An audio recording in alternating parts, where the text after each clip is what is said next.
करके मीठी मीठी सलाहें करे तो समझ लो कि वो पुत्र नहीं, वो भाई की आत्मा पुत्र के रूप में आकर जन्म ली है। और भाई का कुछ कर्मों का लेन देन बकाया रह गया था, उसको पूरा करने के लिए पुत्र बनकर आया है और आपको सहयोग कर रहा है।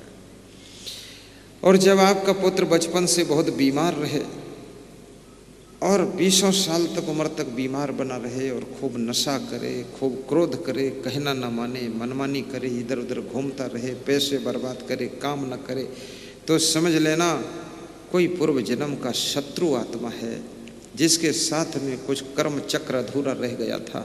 वो पुत्र बनकर के आकर जन्म लिया है और अपने कर्म चक्र का बदला ले रहा है। और कभी कभी आपका पुत्र जब आपको आदेश देने लग जाए और आपको काम बताने लग जाए, ये करो वो करो, इधर जाओ उधर जाओ, और कभी कभी तुम उलझ करके बोलने लग जाओ, क्या तू मेरा बाप है जो मेरे को तिकड़म बताता है, तो समझ लेना वो तुम्हारे बाप की ही आत्मा पुत्र बनकर आई है। क्योंकि बाप के साथ कुछ कर्मों का लेन देन बकाया रह गया था, उसको फाइनल करके इसलिए पुत्र बनकर आई है कि फाइनल कर रही है, तुमको आदेश दे रहा है। और जब पुत्र के रूप में कोई पुत्र का जन्म होता है तो बचपन से स्वस्थ रहेगा, तुम्हारे पैर भी छुएगा और तुम्हारी आज्ञा का पालन करेगा, पढ़ने में भी मन लगाएगा और जो आदेश दोगे फटाफट करेगा, हंसता रहेगा और तुम्हारे साथ में प्रेम बहुत करेगा। और आप जब आओगे तो आपके पैर छुएगा और आपको अंदर लाएगा, आपका थैला हाथ में ले लेगा और आपको पानी भी पिलाएगा और फिर आपके पैर भी रोज़ थोड़ा दबाएगा, पढ़ने में भी टाप होगा। तो समझ लेना कि ये पुत्र के रूप में ही पुत्र जन्म लिया है और इसके लिए आपको बहुत पुण्य करना पड़ेगा, तभी आपके घर में धर्म पुत्र का जन्म होगा। एकोपि गुणवान पुत्रो निर्गुणेश्च सतैवरः एकश्चंद्रस्तमो हन्ति नच तारा सहस्रशः एकेन अपि सुवृक्षेण पुष्पितेन सुगंधिना वासितम सर्वम स्याद वनम सुपुत्रेण कुलम यथा। जैसे एक चंद्रमा के उदय होने से पूरा अंधकार रात का नष्ट हो जाता है, ऐसे एक गुणवान पुत्र आपके कुल परिवार में अगर जन्म ले लिया है तो सब समस्याओं का अंधकार अकेले मिटा देता है। लेकिन हजारों करोड़ों तारागण एक साथ उदय होते हैं फिर भी अंधेरा जैसे नहीं मिटा पाते हैं, ऐसे जिनके घर में सैकड़ों पुत्र है, भीड़ बहुत है, लेकिन तारागण के समान टिमटिमाते हैं, वह घर की समस्याओं का अंधकार मिटाते नहीं हैं बल्कि उसको और बढ़ाते रहते हैं। इसलिए एक भी गुणवान पुत्र हो तो आपके घर की शोभा है। विवेकानंद जैसा एक ही शिष्य हुआ था, रामकृष्ण परमहंस के नाम को पूरे विश्व के पटल पर सुशोभित कर दिया था। अर्जुन अपने पांडवों के बीच में ऐसे थे जो अपने माता पिता की भावनाओं को पूर्ण करते थे। कौरव 100 भाई थे लेकिन उनका सारा काम उल्टा ही रहता था। गांधारी और कुंती देवी मंदिर में पूजा कर रही थी।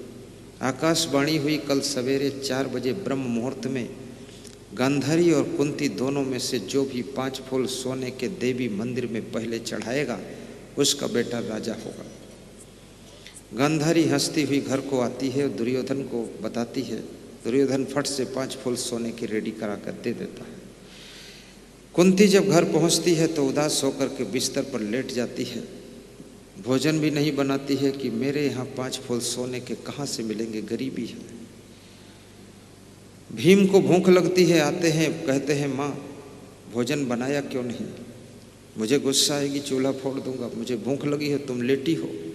माँ कुछ नहीं बोली तो भीम नाराज होकर अर्जुन के पास गए, बोले आज माता जी नखरा की लेटी है, भोजन नहीं बनाती है और हमारे गुस्सा आ रही, हमारे भूख लगी है। तो अर्जुन ने कहा शांत रहो, भी मैं चलता। अर्जुन गए, बोले माँ क्या समस्या है।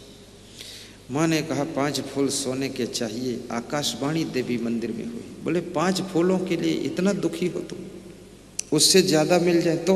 बोले तो बहुत अच्छा है। कितने बजे चाहिए? 4 बजे। अगर 3 बजे ही मिल जाए तो? भोजन बनाइए और सबको खिलाइए, आप चिंता मत कीजिए। कुंती ने भोजन बनाया, सबको खिलाया, लेकिन खुद नहीं खाया, क्योंकि उसको उम्मीद नहीं थी कि ये सोने के फूल 3 बजे रात को कहाँ से आएंगे। अर्जुन 3 बजे रात को उठते हैं और स्नान करते हैं, ध्यान लगाते हैं और धनुष पर बाण रख करके चलाते हैं और कुबेर की बगिया में वो बाण जाता है। वहाँ से सोने के फूल लाखों की संख्या में काट कर लाता है और देवी के मंदिर की मठिया के ऊपर सब फूल बरस जाते हैं। देवी का मंदिर फूलों में ढक जाता है। माँ 4 बजे फूल मांगती है तो उन्होंने कहा कि फूल वहीं जाओ, मंदिर पर ही मिलेंगे। कुंती निराश होकर के वहाँ पहुँचती है और देखती है कि फूलों से मंदिर ढका हुआ है। अर्जुन पीछे खड़े हैं। उन्होंने कहा माँ बस प्रणाम कर दो, 5 फूल का सवाल ही नहीं है, 5 लाख फूल बरसा दिया, नमन कर लो, हो गया। नमन किया और मुस्कराई कुंती की, धन्य है मेरा बेटा। जब वहां से कुंती वापस लौटती है तो गांधारी टोकरी लेकर अपनी सखियों के, सहेलियों के साथ, दासियों के साथ पूजा करने के लिए मंदिर में जाती है।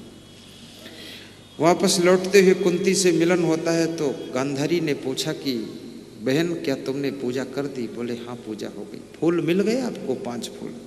बोले 5 नहीं, पता नहीं कहाँ से मिले, लेकिन अर्जुन लाए थे। पहले पूजा आपने किया है। तब उसके मुख से शब्द निकला, कहाँ भय 100 और 50, अकेले अर्जुन पूरे नहीं आशा। ये हमारे 100 बेटे होने से क्या हुआ, ये 5 फूल बनवा कर लाए हैं। जब मठिया को देखा जाकर देवी का मंदिर पूरा ढका हुआ है सोने के फूलों से। गांधारी आंसू पोंछ लेती है, लौटती है कि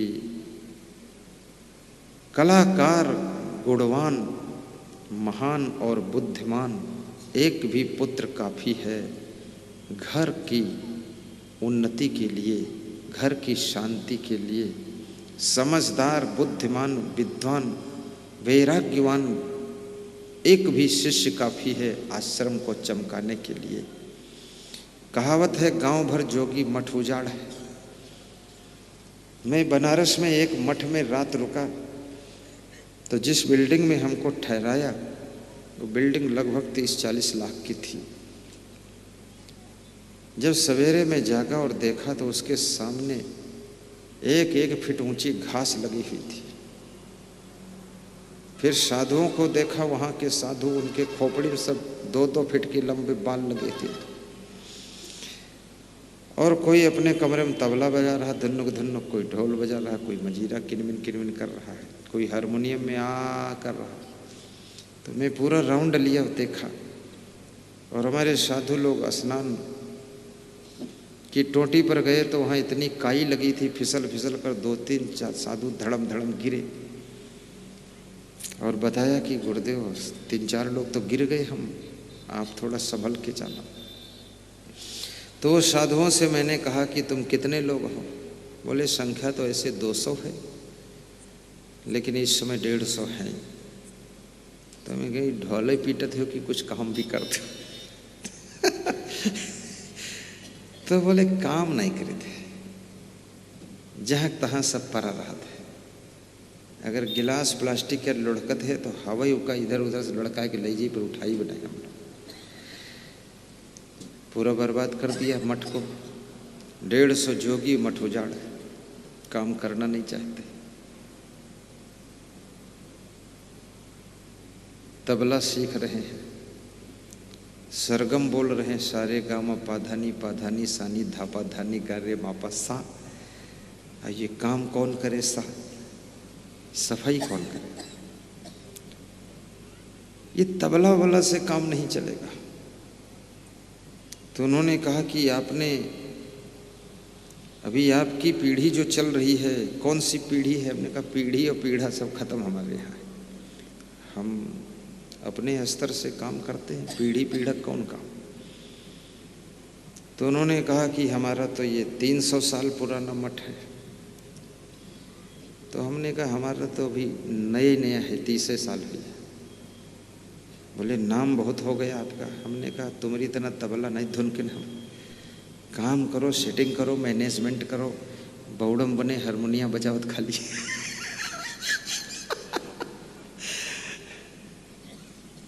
साधु बन जाओ तो आश्रम को चमकाइए, और गृहस्थ बनो तो अपने घर को चमकाइए, और इतना सुंदर घर बनाइए, 2-4 कमरे ज़्यादा बनाइए, मेहमान आ जाएं आराम से उनको भी रखिए।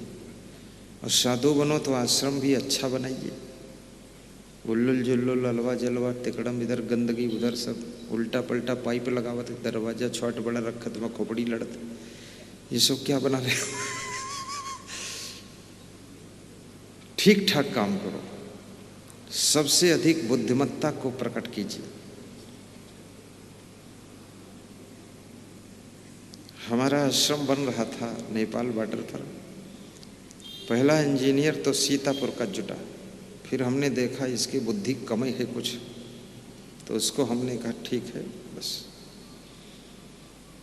दूसरा इंजीनियर फिर जुटाया हमने, राजस्थान वाला, तो फिर लगा ये है पूरा परफेक्ट, ये भी नहीं। तो तीसरा जुटाया मध्य प्रदेश का, फिर लगा कुछ है कसर यहाँ। तो चौथा फिर गुजरात का जुटाया, वो लगा हाँ ये परफेक्ट है, उसको सिलेक्ट किया। और फिर चारों इंजीनियर की बुद्धि एक मिलानी, और उसके बाद अपनी बुद्धि जुटानी। हर मंजिल निराली है, हर चीज़ निराली है। अब रेडी हो रहा आश्रम, देखने लायक, रहने लायक, सोने लायक, जो चीज़ की जहाँ ज़रूरत वहीं उपलब्ध है। पानी चाहिए हियाँ और टोटी ला हुआ घूमत फालतू लेह बाल्टी घूमत खड़बड़ावत। तो ठीक ठाक काम करो, घर भी बनाओ वो भी ठीक ठाक। और ठीक ठाक कब बनेगा? मेहनत करो, धन कमाओ, उन्नति करो, माँ बाप को ऐसे रखो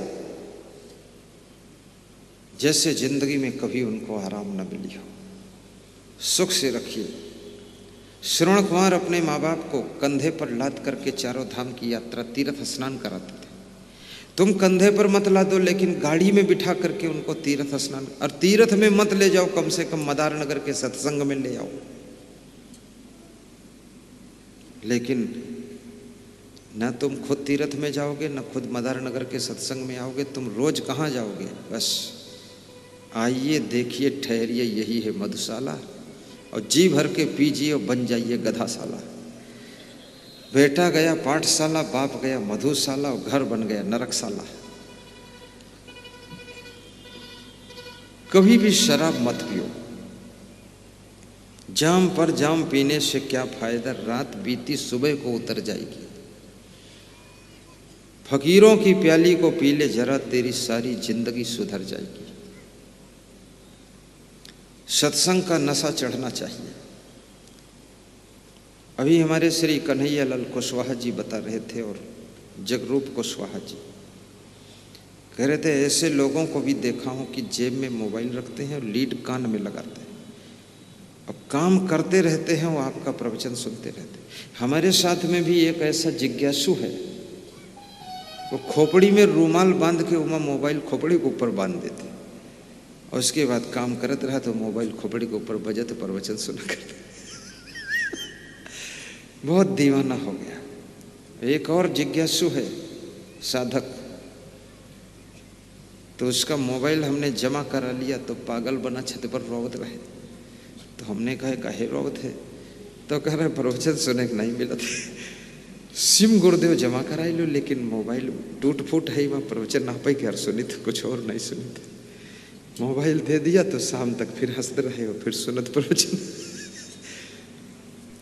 प्रवचन के दीवाने हो जाओ, और लोग कहने लग जाएं कि इनको असंग साहब ने पागल कर दिया।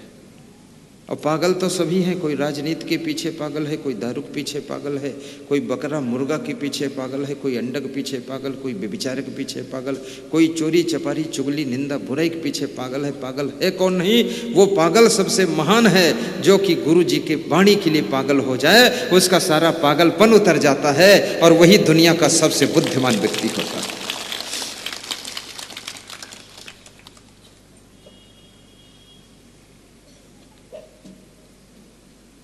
राजस्थान में एक आदमी मेरे पास में आया, बोला पूरा गांव कहते तुम हूँ असंग देव, चक्कर में पड़ी हो, कैसे तुम उनके लफड़े में फंस जाते हो, जहाँ देखो वहाँ प्रवचन सुनते। तो मैंने कहा उससे पूछ लो पहले चक्कर में पड़ा कौन नहीं। तुम तो गुरु जी के चक्कर में पड़ गए हो, बाकी वही घन चक्कर में पड़े, दारू के चक्कर में पड़े हैं लोग, ताश खेल के चक्कर में पड़े, पुड़िया के चक्कर में पड़े, गुटखा के चक्कर में, बीड़ी के चक्कर में, सिगरेट के चक्कर में, और चक्कर में और चक्कर है, खुराफात के चक्कर में, चोरी के चक्कर में, चुगली चाई के चक्कर में। चक्कर खत्म कहाँ हुआ? सारे चक्कर तुम्हारे ऊपर घूम रहे, चक्र सुदर्शन घूम रहा तुम्हारे ऊपर। और जो गुरु जी के चक्कर में पड़ गया उसके दुनिया के सारे चक्कर खत्म हो जाते हैं, फिर चक्र सुदर्शन धारी उसकी रक्षा करने के लिए आ जाते हैं। बंद करूं कि और सुनाऊं? हैं? कोई बोल नहीं रहा है। अब यह नहीं पता चल कहा बोले तो हो कर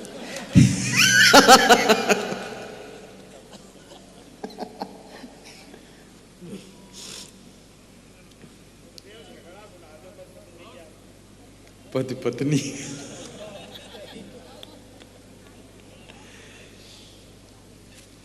बहुत रात बीती चलो अब सुला दूं, पवन छेड़ सरगम भजन में सुना दूं। बहुत रात बीती चलो अब सुला दूं, पवन छेड़ सरगम भजन में सुना दो। तुम ही मेरे नैना, तुम ही मेरे बैना, तुम ही मेरी रसना, तुम ही मेरी सोना। तुम ही मेरे नैना, तुम ही मेरे बैना, तुम ही मेरी रसना, तुम ही मेरी सोना। तुम्हें देख कर के एक ख्याल आ रहा है कि जैसे फरिश्ता दर्श दे रहा है। कोई मेरी आँखों को देखे तो समझे कि तुम मेरे क्या हो, कि तुम मेरे क्या हो। तुम ही मेरे मंदिर, सब गाओ, तुम ही मेरी शर्माओ मत, पूजा तुम ही देवता हो, तुम ही देवता हो। तुम ही मेरे मंदिर, तुम ही मेरी पूजा, तुम ही देवता हो, तुम ही देवता हो। कोई मेरी आँखों को देखे तो समझे कि तुम मेरे क्या हो। धन्य हो राम गोपाल। कि तुम मेरे क्या हो। तुम ही राम मेरे कन्हैया, तुम ही हो। जीवन की नैया की खेवैया तुम ही हो। तुम ही मेरे मंदिर, तुम ही मेरी पूजा, तुम ही देवता हो, तुम ही देवता हो। न जानूं मैं भक्ति, न जानूं मैं पूजा, शिवा तेरे सतगुरु नहीं और दूजा। न जानूं मैं भक्ति न जानूं मैं पूजा, शिवा तेरे सद्गुरु नहीं और दूजा। नसीबों के मेरे रचैया तुम्ही हो, नसीबों के मेरे रचैया तुम्ही हो। दुखड़ों की धूपों में छैया तुम्ही हो। दुखड़ों की धूपों में छैया तुम्ही हो।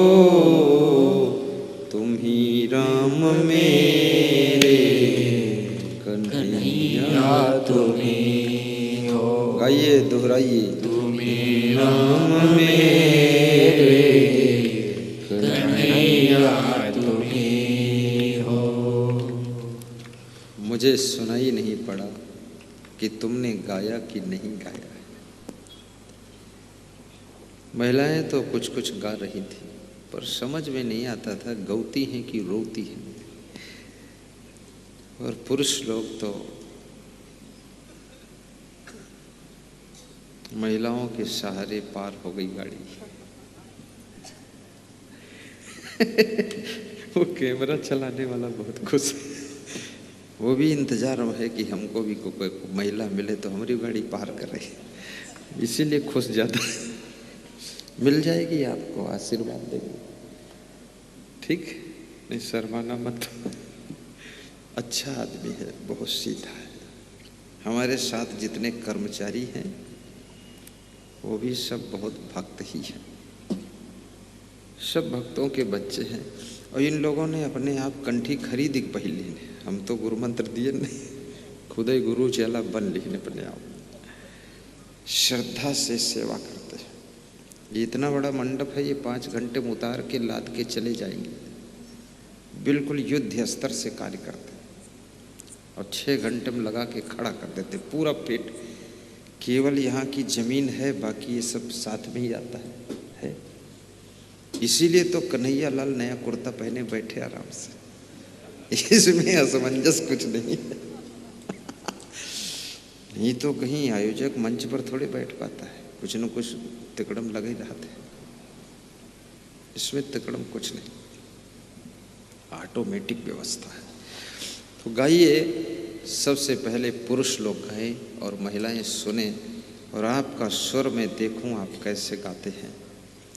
यही पंक्ति है, तुम ही मेरे मंदिर, तुम ही मेरी पूजा, तुम ही देवता हो, तुम ही देवता हो, तुम ही मेरे मन।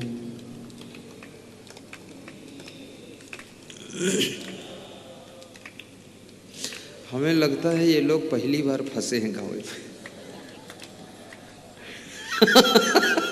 कभी गाई नवाई नहीं। थोड़ा कोशिश करो, गला बिल्कुल खुल नहीं रहा है, प्रयास कीजिए। हाँ, गला साफ कर लो, 2 मिनट का समय देता हूँ, तब तक ये लोग गाएंगे। अब तुम सुनना, देखना इनका गाना कैसा प्यारा है। चलो। तुम ही मेरे मंदिर, तुम ही मेरी पूजा, तुम ही देवता हो, तुम ही देवता हो, तुम ही मेरे मन।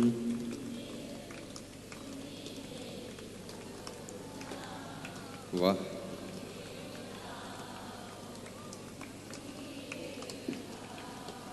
सभी पुरुष शर्मिंदा हो रहा है और मन में सोच रहा है इतना मीठा गाती है, यदि इतना मीठा घर में भी बोले तो क्या स्वर्ग हो जाता पर आज से घर में भी मीठा बोलेंगी, आप चिंता मत कीजिए, हम इनको सिखा देंगे। फिर से एक बार अब पुरुषों को चांस दिया जा रहा है।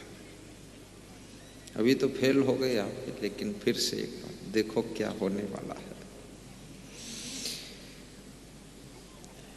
तुम ही मेरे मंदिर, तुम ही मेरी पूजा, तुम ही देवता हो, तुम ही देवता हो, तुम ही मेरे मन। गाइए अनूप कुमार गुप्ता।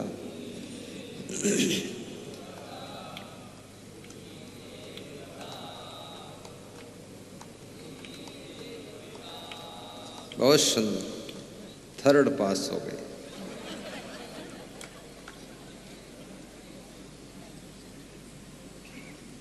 भाव से गाया करो, गुनगुनाना चाहिए। गाना कहीं सीखना नहीं है, बस गाइए आ जाएगा। अपनी एक नई तर्ज निकाल दो, और गाने से भी टेंशन कम हो जाती है, तनाव कम हो जाता है।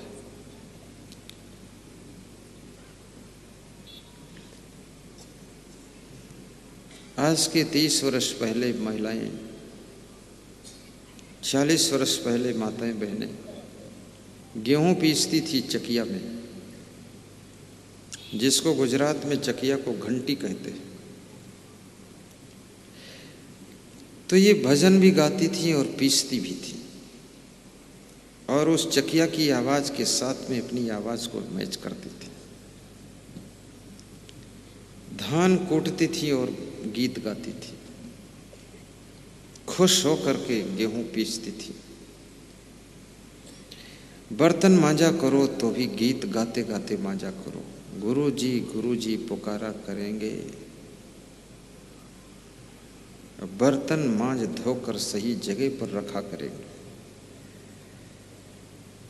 नाश्ता सुबह शाम बनाया करेंगे, प्रेम से सबको खिलाया करेंगे। गुरु जी पुकारा करेंगे, तुम्हारी शरण में गुजारा करेंगे। ऐसे गीत गाया करो और खुश रह करके सुबह से लेकर के शाम तक सभी काम करो।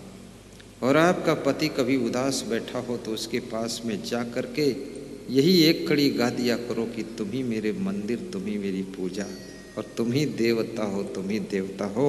और फिर पति से पूछो कैसी तबीयत है, तो उठकर खड़ा होगा और कहेगा बिल्कुल बीमार नहीं हूँ, ठीक हो गया। ये शब्दों में शक्ति है, इस शब्द की शक्ति का प्रयोग कीजिए। आपकी पत्नी कभी बिस्तर पर लेट गई हो चादर ओढ़कर और बता रही हो सिर दर्द है, उसके पड़ोस जाकर बैठ जाइए और आप भी गा दीजिए, यही पंक्ति गा दीजिए, तुम ही मेरे मंदिर, तुम ही मेरी पूजा। इतने गाइए, इतने में उठकर खड़ी हो जाएगी कि सिर दर्द मेरे नहीं है, और तुरंत आपके लिए नाश्ता बनाएगी, खिलाएगी। बस ताली बजाना, मेरी याद करना कि अच्छा इंजेक्शन दिया था। इसका प्रयोग बिहार में एक आदमी ने किया, और उसके घर जब मैं पधरौनी गया तो पति पत्नी दोनों हंस रहे थे। तो मैंने कहा क्यों हंस रहे हो? बोले आपने जो प्रवचन में सुनाया था उसका प्रयोग कल ही किया हूँ और आज आप आ गए हो। तो ये भी हंस रही, हम भी हंस रहे कि है ताकत इसमें बहुत बड़ी। खुश रह करके काम करना सीखो और कार्यों को थोड़ा जल्दी भी करना सीखो, क्योंकि 24 घंटे से ज़्यादा समय नहीं है। आपको बहुत कुछ करना है, तुम्हारी बहुत जिम्मेदारियां हैं। तुम्हें असाधारण व्यक्ति बनना है, बहुत ऊंचाइयों को छूना है। तुम्हारे पीछे बहुतों की रोटी चलेगी। तुम केवल अपनी रोटी की टेंशन में नहीं पड़ना है, हजारों लोगों की रोटी का इंतजाम भी आपको करना है। मैं बेंगलोर गया था तो हमारे भक्त मनोज कापरी, मुकेश कापरी सॉफ्टवेयर इंजीनियर थे, फ्लैट में रहते थे। अपनी कार से लेने आए मुझे, तो मैंने पूछा ये फ्लैट आपका है? बोले यस। मैंने कहा कार, बोले यस। तुमने कहा क्या करते हो? बोले सॉफ्टवेयर इंजीनियर हूँ। कहाँ सर्विस करते हो? बोले टाटा की सॉफ्टवेयर कंपनी है उसमें करता हूँ। कितने लोग हो? बोले मैं जिस कंपनी में सर्विस करता हूँ उसमें 4 लाख लोग सर्विस कर रहे हैं, और दूसरी और सॉफ्टवेयर कंपनी उसमें भी 4.5 लाख लोग करते हैं। 8.5 लाख लोग टाटा की सॉफ्टवेयर कंपनी में नौकरी करते हैं। 8.5 लाख परिवार पल रहे हैं। 8.5 लाख लोगों के चूल्हे की रोटियों की जिम्मेदारी टाटा जी के हाथों में है। इतना विस्तार किया है अपने बिजनेस का कि इतने परिवारों का पालन पोषण और उनके फ्लैट और उनकी गाड़ियां खड़ी हुई हैं।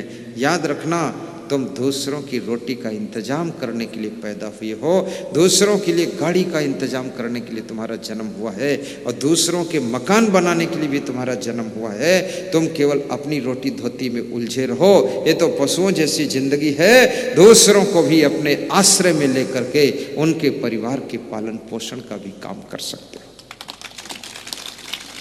नौकरी दीजिए उनको, इतने बड़े काम कीजिए।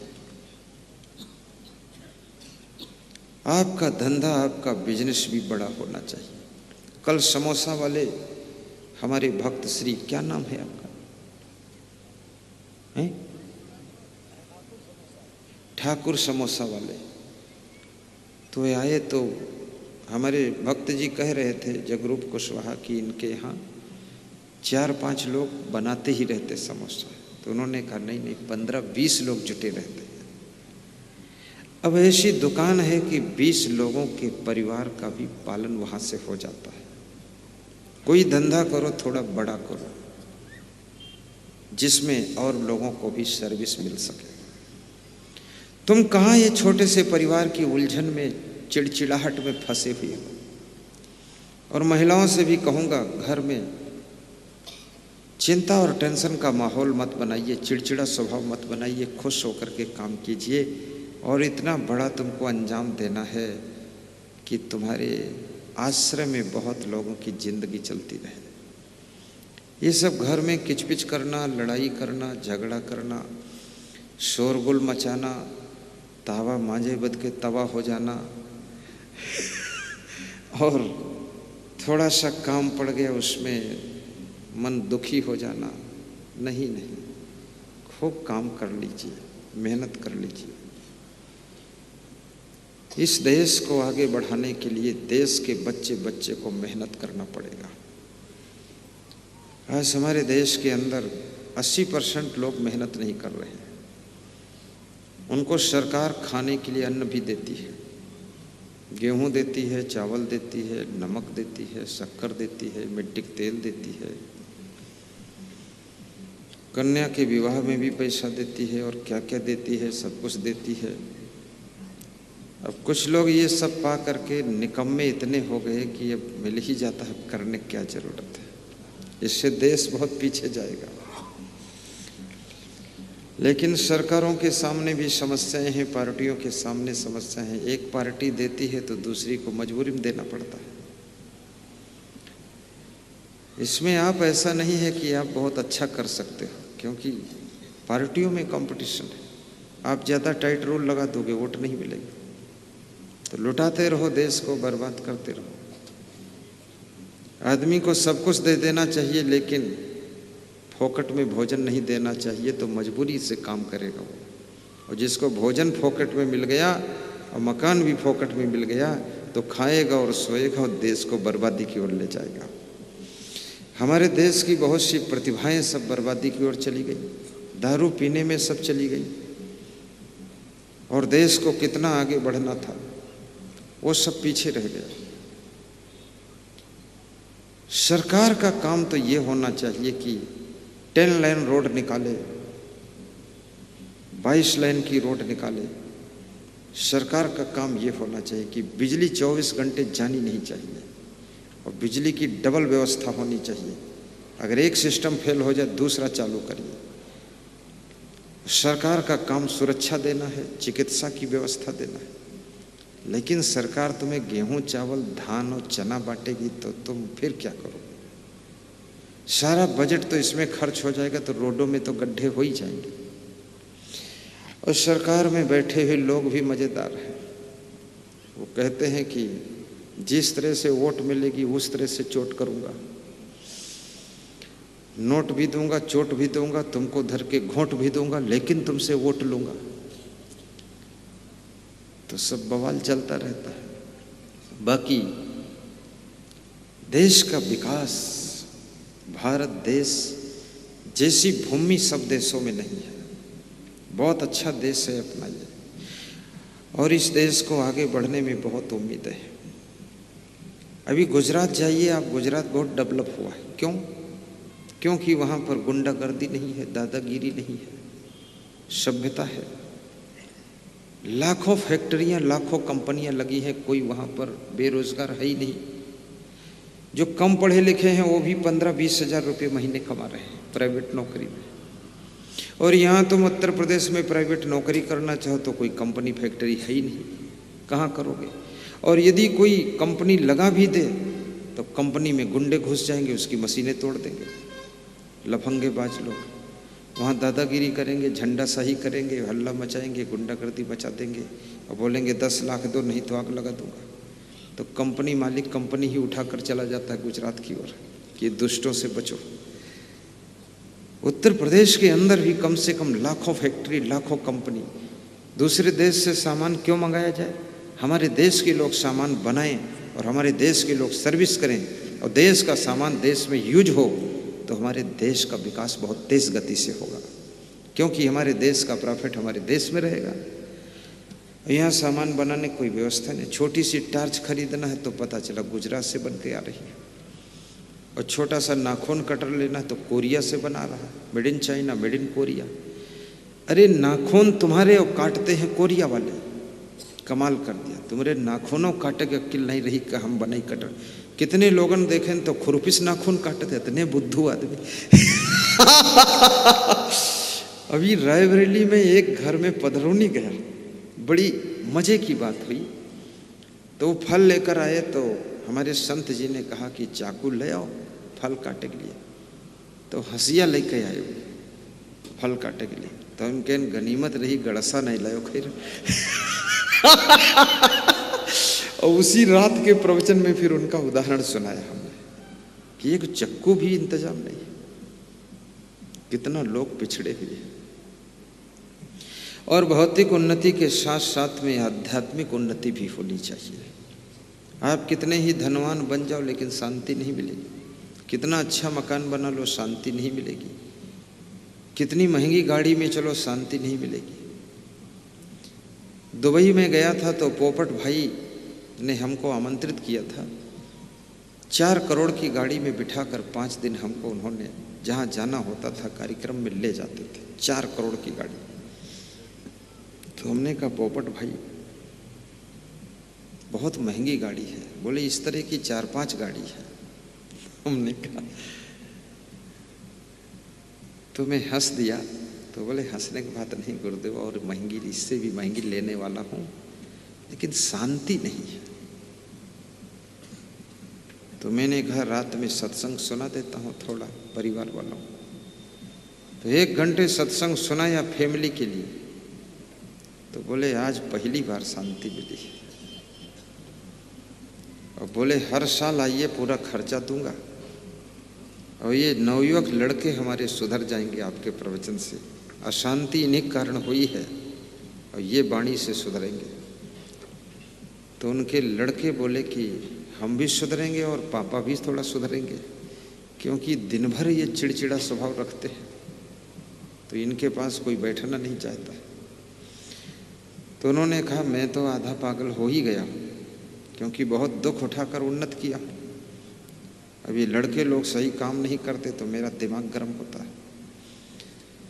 तो मैंने ऐसा उनको 4 दिनों में ज्ञान दिया कि उनको भी शीतलता मिली, बच्चों को भी सुधार हुआ। और निमंत्रण दिया था हर साल आना। 3 साल हो गए हम लौट के गए ही नहीं। कब कहाँ से विदा हो जाए, दोबारा जाना हो ना हो कुछ ठिकाना नहीं, क्योंकि हमारी मांग बहुत है। 700 तो प्रोग्राम मांग है। जैसा ये प्रोग्राम कर रहा हूँ इस तरह के प्रोग्राम 700,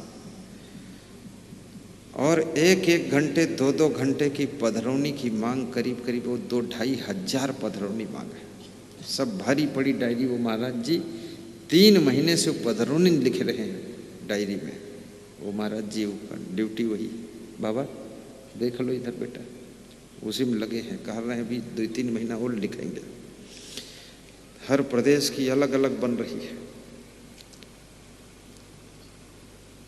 और प्रोग्राम करना मेरा आसान भी बहुत है। कुछ लोग डरते बहुत हैं कि प्रोग्राम करी हो तो बहुत ज़्यादा ही लंबा मामला। लंबा उम्बा कुछ नहीं। ये जितनी व्यवस्था देख रहे हो ये मेरे साथ में ठेकेदार साहब की आई हुई है। सुभाष ठेकेदार हैं। ये लाइट भी, पंडाल भी, बिछावन भी, वीडियो कैमरे, ये माइक और बहुत बड़ा जनरेटर चल रहा, आवाज़ नहीं है, चल रहा है। और कर्मचारी भी, ये 70 तखत भी, ये कार्यालय भी, कुर्सी भी, सारा सिस्टम। ये जमीन इधर की है, बाकी यहाँ सब वही लगा हुआ। हमारे निवास में सब गद्दे भी, बिछावन भी, पाल पल्ली भी, कपड़े पाल भी। हमारे निवास में, इनके घर में भी सब पंडाल भी सब वही लगा है। छत तक लटका दिया है उसको। चाहे जितना लगे उसमें पैसा वैसा कुछ नहीं, बढ़त कुछ नहीं। ये तो बहुत छोटा, इसके 4 गुना और रखा है। बिहार में जब हम कार्यक्रम करते हैं तो जो पंडाल लगता है तो उसका आखिरी छोर बहुत दूर तक लोगों को मुंह दिखता ही नहीं है। मध्य प्रदेश में जब होता है प्रवचन, 40,000 की भीड़, 10-20 हजार की भीड़, तो बहुत देर तक तो हम देखे थे। उमर जब आते हैं तो कि मंच किधर है, व्यास गादी पता नहीं चल रहा कौन तरफ। और बग्घी से वहाँ पहुँचाते हैं, ऐसे बीच गली में आने ही नहीं देंगे लोग। 40,000 आदमी चरण छूने में टूट पड़ेगा, गिरा देंगे हमको। तो बग्घी वहाँ तक पहुँचाते हैं और बोलते हैं बस डायरेक्ट मंच पर बैठना, बीच में निकलना नहीं आपको, गिरा देंगे लोग, दौड़ पड़ेंगे चरण छूने के लिए। उज्जैन कुंभ मेला में मैं भंडार देखने गया गाड़ी से, 10,000 आदमी गाड़ी रपटाई हमारी चरण छूने के लिए। तो हम गेट खोलवे करे रहना, तो हम फिर बंद करें, हम कहें भगाओ गाड़ी निकालो यहाँ से। तो लोग थोड़ी दूर रपटाइन फिर छोड़ दी कि अपना। हमने कहा ये तो गाड़ी भी टूट जाए, गेट टूट रही है और सब रौंद रही है। क्योंकि लोग पहली बार देखे तो दौड़े जोर से कि चरण छूएंगे। जहाँ ज़्यादा भीड़ हो तो दूर से हाथ जोड़कर नमस्कार करना चाहिए, चरण नहीं छूना चाहिए। जब देखो भीड़ कम है तो प्रेम से चरण छूना चाहिए और चरण छूकर मस्तक में लगाना चाहिए। कितने लोग चरण छूते नहीं, घुटना छुअते, अब घुटना छुई के अपने सीने में लगावते। थोड़े दिन बाद पेट छुई लहे और पेट अपने पेट में लगा दे। बहुत डेवलपमेंट कर रहे। यदि घुटना छुअत का कोई डॉक्टर हो, घुटना दर्द चेक करता। चरण छुओ, बंदों गुरुपद पदम परागा, सूरज सुबास सरस अनुरागा। माता पिता के भी चरण छुओ। घुटना छूते हैं और फिर सीने तरफ लगा लेते हैं। ये छूने का तरीका नहीं, मस्तक हमारा झुकना चाहिए। ये मन चरणों में अर्पित होना चाहिए। आरती भी करो तो भाव से करो, मधुरता के साथ उसको घुमाइए। 3 बार घुमाने के बाद दूसरे को दीजिए, आप पीछे चले जाइए, वो जगह खाली कीजिए। क्योंकि आरती के आगे किसी को खड़े नहीं होना चाहिए। आरती के आगे केवल इष्ट देव का ही दर्शन होना चाहिए। चरण पखारिए, चरण पखार करके वो चरणामृत छिड़काव कीजिए। फिर दूसरा चरणामृत और बनाइए। कटोरी गिलास में, लोटा में पानी लाइए, चम्मच लाइए और चम्मच से अंगुष्ठ पूजनीयम चरणामृतम भवेत, अंगूठे पर 3 बार पानी चम्मच से डालिए और उस पानी को लोटा के पानी में मिला दीजिए। वो चरणामृत पान करने के लिए होता है। और चरणामृत का इतना प्रभाव होता है कि सर्व तीर्थम अवगाह संप्राप्नोति फलम नरा गुरु पादोदकम पित्वा शेषम शिरस धार्य। पार्वती जी पूछती हैं कि हे शिव जी, अगर तीर्थ स्नान करने का टाइम ना हो लेकिन तीर्थों में स्नान का फल पाने की इच्छा हो तो क्या कोई शॉर्टकट उपाय है?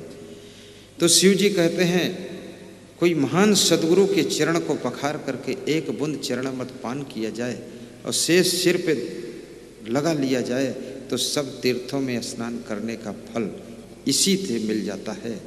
ज़्यादा तीर्थों में घूमने की जरूरत नहीं है। स्वयं आपकी जिंदगी तीर्थ बन जानी चाहिए। कितने लोग चारों धाम घूम आएंगे, ना तो क्रोध ठंडा हुआ है ना बुराइयां दूर हुई। चारों धाम में भी गए थे तो छोरा में यहाँ बोतल दारू धरी के ले गए, हों शामक पीने। किसी ने कहा कम से कम चारों धाम में है तो ना पीते। अरे कहीं तुमका का मालूम, भगवान ही प्रेरणा देता अंदर से तभी तो पीता। भगवान को भी शामिल कर लेते हैं। ऐसा वैसा खाना पीना सब बंद कीजिए, सुंदर शरीर बनाइए, स्वस्थ रहिए और प्रसन्न रहिए। धन का दुरुपयोग भी मत कीजिए। अच्छे काम के लिए उदार बनिए, दानी बनिए। गलत काम के लिए कंजूस बनिए, एक पैसा मत खर्च कीजिए। आप सभी का जीवन मंगलमय हो। भगवान श्री राम 9 प्रकार की भक्ति का वर्णन कर रहे हैं, वो भक्ति मैं आपको सुना देता हूँ, फिर सत्संग समापन की ओर जा रहा है। प्रथम भगति संतन कर संगा। गाइए। प्रथम भगति संतन कर संगा, दूजे रति मम कथा प्रसंगा। दूजे रति मम कथा प्रसंगा। पहली भक्ति संतन कर संगा। देखिए विशेषण लगा है, संतन कर संगा। संत के संग में बैठो। संत कौन है? संत किसे कहते हैं? संत हृदय नवनीत समाना, कहा कभी न पर कहीं न जाना। निजे परिताप द्रवहि नवनीता, पर दुख द्रवहि सो संत पुनीता।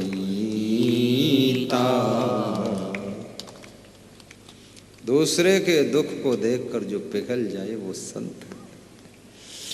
पर दुखेन यो दुखी सुखो यस्सु परस्त्रियः, संसारे यस्मिन् सह विज्ञेयः, साक्षात देव हरि स्वयं। पद्म पुराण का ऋषि कहता है जो दूसरे के दुख में द्रवित हो जाए और दूसरे के सुख को देखकर प्रसन्न हो जाए वो साक्षात हरि भगवान होता है। संत बिटप सरिता गिरिधरणी, परहित हेतु इन्हीं की करणी। सब गाओ, संत महात्मा दोहराओ, तुम भी गाओ। संत बिटप सरिता गिरिधरणी, परहित हेतु इन्हीं की करणी। परोपकारी है जो, परहित करता है जो, दूसरों के कल्याण की चिंता करता है जो, उसका नाम संत होता है। संत छोटी चीज नहीं, संत। आप में से भी बहुत से लोग 50% संत हृदय के हैं, संत विचारधारा के। साड़ी सलवार में बैठी हुई माताएं बहनें भी संत हृदय लेकर के बैठी हुई है। यदि आपके अंदर करुणा है, दया है, प्रेम है, सेवा है, ये संत स्वभाव है। और आपके घर में कोई बूढ़ा व्यक्ति हो, उसको व्यर्थ मत समझना, उसका भी सम्मान करना। हो सकता है उस बूढ़े के भाग्य से ही तुम्हारे घर पे कोई आपदा नहीं आ रही है। वो कवच कुंडल की तरह तुम्हारे घर में पड़ा है, तुमको लगता है ये पड़ा है, पड़ा नहीं है, बहुत सी बाधाओं को रोक कर खड़ा है वो। काठमांडू में एक बस जा रही थी, जरा सीधे बैठ जाओ, टेढ़े मत बैठो, लंबे हो जाओ तुम, महिलाएं सीधे हो जाएं, बहुत सी महिलाएं टेढ़ी हो गई है, सीधे बैठो। काठमांडू में एक बस जा रही थी, पानी जोर से बरस रहा था, बिजली बादलों में कड़क रही थी और सामने आकर बिजली एकदम चमक जाती थी। बस का चालक ड्राइवर डर जाता था। तो उस बस के ड्राइवर ने कहा कि इसमें कोई जरूर पापी आदमी बैठा है, ये बस के ऊपर बिजली गिर जाएगी। तो उसने बस रोक दी और कहा कि एक एक उतर करके जाओ, सामने जो पेड़ लगा है उसको छुओ और पेड़ को छूते ही बिजली गिरेगी, जो पापी होगा उसके ऊपर गिर जाएगी और अन्यथा इस बस में गिरेगी तो सबके सब मरेंगे, जाओ। तो सब एक एक यात्री उतर उतर कर गया, डरते डरते गया, पेड़ को छू के आ गए, लेकिन बिजली नहीं गिरी। यात्रियों ने ड्राइवर से कहा तुम भी उतरो, छुओ जाकर पेड़ को। उसने भी डर के छुआ, लेकिन बिजली नहीं गिरी। कंडक्टर से कहा तू भी जा, बोले मैं नहीं जाऊंगा। बोले जाना पड़ेगा, सब जाएंगे, जाओ छुओ पेड़ को। तो भी बिजली नहीं गिरी, उसने छुआ। तो एक बूढ़ा आदमी बैठा था उसमें और उसको कहा कि तुम भी जाओ। उसने कहा मैं उतर भी नहीं पाता, चढ़ भी नहीं पाता, मुश्किल से चढ़ पाए, क्यों उतारोगे? बोले नहीं नहीं उतरना पड़ेगा, उतरो यहाँ से और पेड़ को छुओ जाकर, अगर तुम्हारा पाप होगा तुम्हारे ऊपर गिरेगी, तुम ही मरो। उस बूढ़े को जबरदस्ती बस से उतार कर ढकेल कर भेजा तो पेड़ के पास गया और ज्यों ही पेड़ को छुआ त्यों ही बिजली कड़की जोर से तड़तड़ा कर गिरी। बिजली तो गिरी, लेकिन कहाँ गिरी? उस बस के ऊपर गिरी और बस में बैठे हुए 60 लोग मर गए। वो बूढ़ा आदमी केवल बच गया।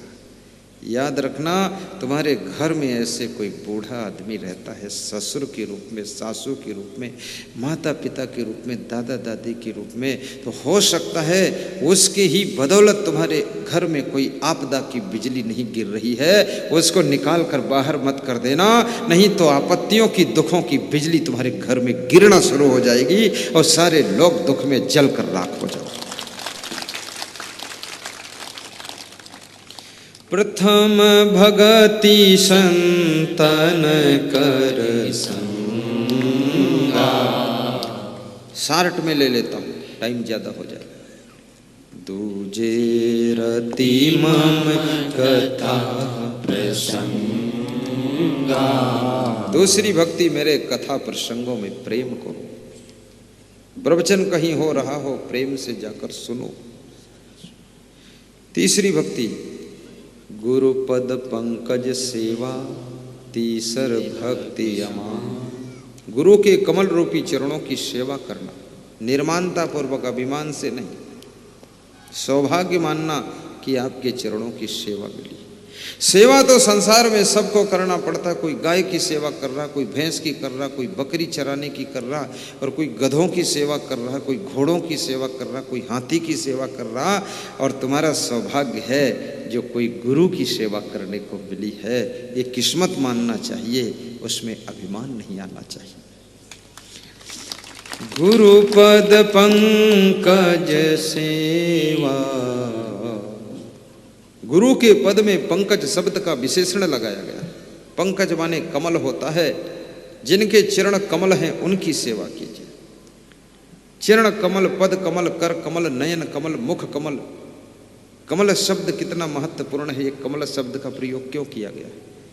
चरण गुलाब नहीं कहा गया और कर गुड़हल नहीं कहा गया और मुख को गेंदा नहीं कहा गया। कमल ही कमल क्यों कहा गया?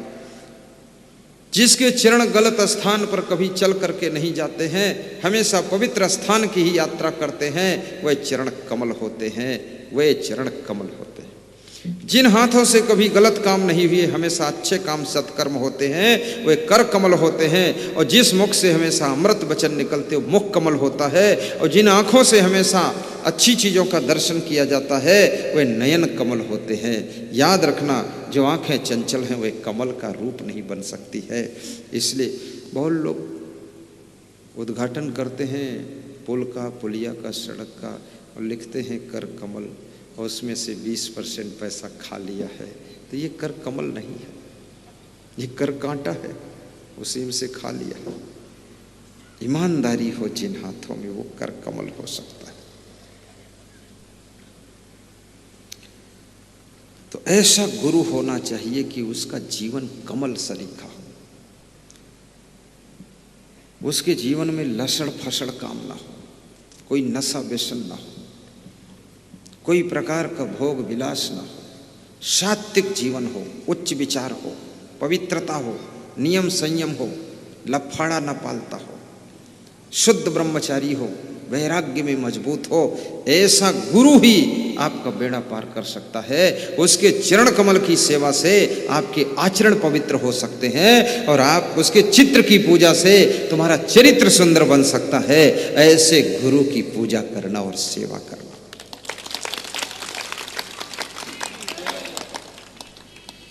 गुरु पद पंकज सेवा, तीसर भक्ति अमान, चौथी भक्ति मम गुण गण, करे कपट तजी काम। चौथी भक्ति, भगवान राम कहते हैं अपने इष्ट देव के गुणों का गायन करो। आपके जो गुरुदेव हैं उनका गुणगान भी कीजिए। जिनको आप इष्ट मानते हो, हनुमान जी को मानते हो तो हनुमान जी का गुणगान करो। राम को इष्ट मानते हो तो राम के गुणों का वर्णन करो। राजस्थान कोटा का एक पुलिस अफसर DYSP कह रहा था कि हम लोग गुरुदेव जैसा प्रवचन तो नहीं सुना सकते हैं, लेकिन गुरुदेव का गुणों का बखान तो कर ही सकते हैं। धनफोल मीणा उसका नाम था। कह रहा था बहुत से गुरुओं के उसमें सिक्योरिटी रहा हूँ मैं, और बोला कि आपको गुरु बना लिया हूँ, देखा बहुत हूँ, पर मुझे यहाँ फ्रेश लगा। गुरु के पास में कोई प्रकार का नशा भी नहीं होना चाहिए। संतोषामृत तृप्ता नाम तत्सुखम शांत चेत साम नच तद्धन लुब्धा नाम इतस्य एतस्य धावताम। गुका रस गुणातीतो रूपातीतो रुकार का गुण रूप भी नित्वाद गुरु रित्य विधीयते।